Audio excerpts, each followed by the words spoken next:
Nigeria saat ini menjadi salah satu negara dengan ekonomi terbesar di Afrika. Sumber pendapatan utama mereka berasal dari minyak bumi. Selain minyak bumi, Nigeria juga dikenal sebagai negara produsen singkong terbesar di dunia. Sebuah negara dengan potensi pertanian yang sangat besar, dengan jutaan hektar ladang singkong. Kedengarannya seperti menjanjikan, tapi tunggu dulu, ada ironi di balik itu. Selamat datang kembali di channel Nilai Tambah. Pada video kali ini, Nilai Tambah akan membahas ironi Nigeria sebagai produsen singkong terbesar di dunia.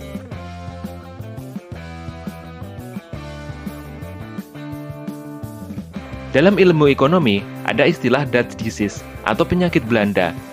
Suatu istilah ekonomi yang menggambarkan suatu negara yang memiliki sumber daya alam yang luar biasa, yang akhirnya malah membuat negara tersebut ketergantungan untuk menjual sumber daya alam tersebut dalam bentuk mentah. Yang akhirnya malah membuat industri pengolahan atau manufaktur di negara tersebut menjadi kurang maju. Inilah yang terjadi dengan Nigeria. Nigeria merupakan negara penghasil singkong terbesar di dunia. Pada 2021 saja, Nigeria menghasilkan singkong lebih dari 60 juta ton, atau sekitar 20% dari produksi dunia. Tetapi, dari angka tersebut, Nigeria hanya mengekspor ke negara lain sebesar 1% saja. Saat ini, negara pengekspor singkong dan produk turunannya terbesar di dunia ditempati oleh Thailand. Padahal, Thailand hanya menghasilkan singkong setengah dari Nigeria.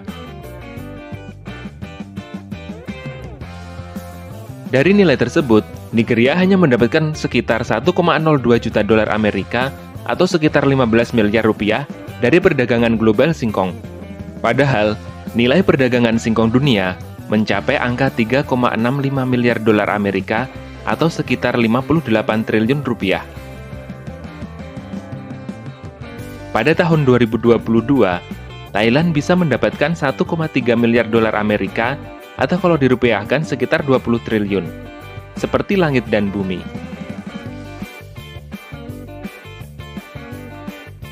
Sembilan 90% singkong Nigeria diolah menjadi makanan lokal, seperti menjadi fufu dan gari, makanan pokok masyarakat Nigeria, dan sekitar 9-10% untuk industri dalam negeri. Cilakanya, Nigeria memiliki angka kerugian pasca panen singkong yang sangat besar.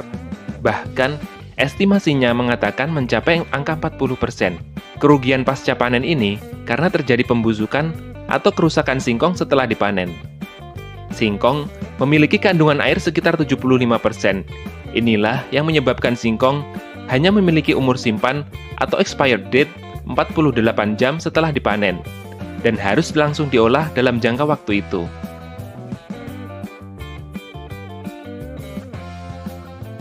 Bayangkan, hampir setengah dari hasil singkong yang dipanen terbuang sia-sia setiap tahun karena kurangnya infrastruktur penyimpanan, pengolahan, dan distribusi yang memadai. Lalu kenapa bisa begitu?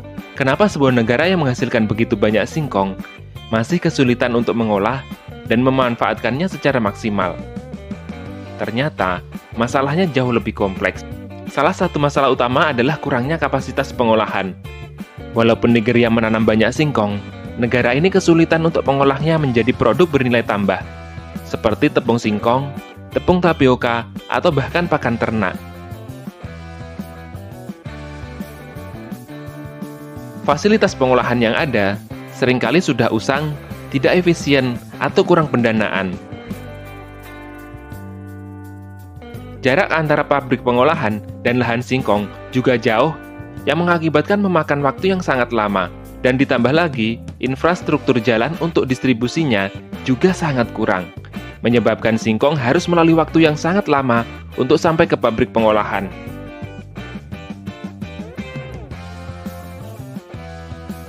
Akhirnya, banyak singkong yang terbuang sia-sia karena sudah terlanjur busuk atau rusak karena terlambat diolah. Tapi ini yang paling ironis, Nigeria malah mengimpor produk olahan singkong seperti tepung singkong, tapioka, bahkan gari, makanan khas Nigeria yang terbuat dari singkong dari negara lain. Ironi di atas ironi. negara yang menjadi produsen singkong terbesar justru mengimpor produk olahannya sendiri. Dan ini bukan hanya soal tepung singkong saja. Nigeria juga mengimpor banyak produk olahan makanan dan produk pertanian yang seharusnya bisa diproduksi dalam negeri jika saja negara ini memiliki infrastruktur yang lebih baik untuk mengolah bahan mentahnya sendiri.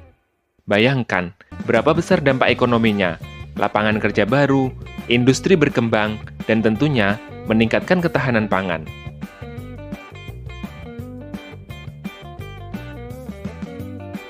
Tetapi, masalahnya ternyata bukan hanya pada infrastruktur saja. Ada juga kekurangan inovasi dan investasi dalam rantai nilai singkong itu sendiri.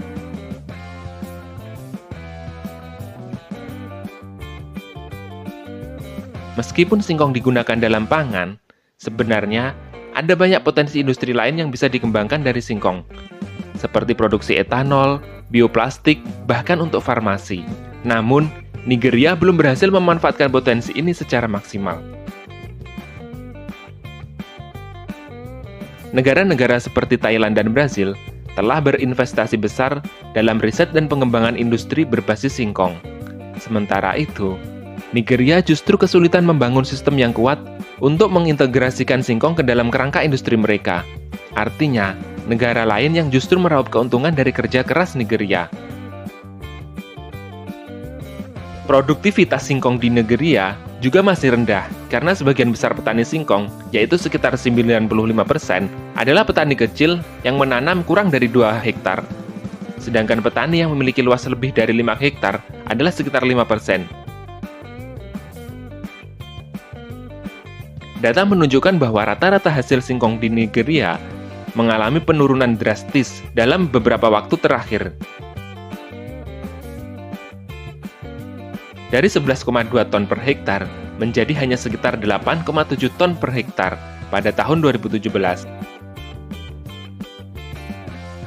Sementara itu, di Thailand, sebagai negara eksportir singkong terbesar, terjadi peningkatan dari 21,1 ton per hektar pada tahun 2006 menjadi 23,07 ton per hektar pada tahun 2017.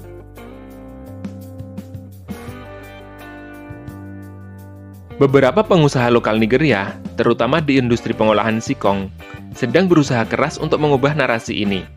Dengan kebijakan yang tepat, lebih banyak investasi, dan fokus pada pertanian berkelanjutan, Nigeria bukan hanya bisa mengatasi masalah pengolahan singkong, tetapi juga menjadi pemain utama dalam rantai nilai singkong global.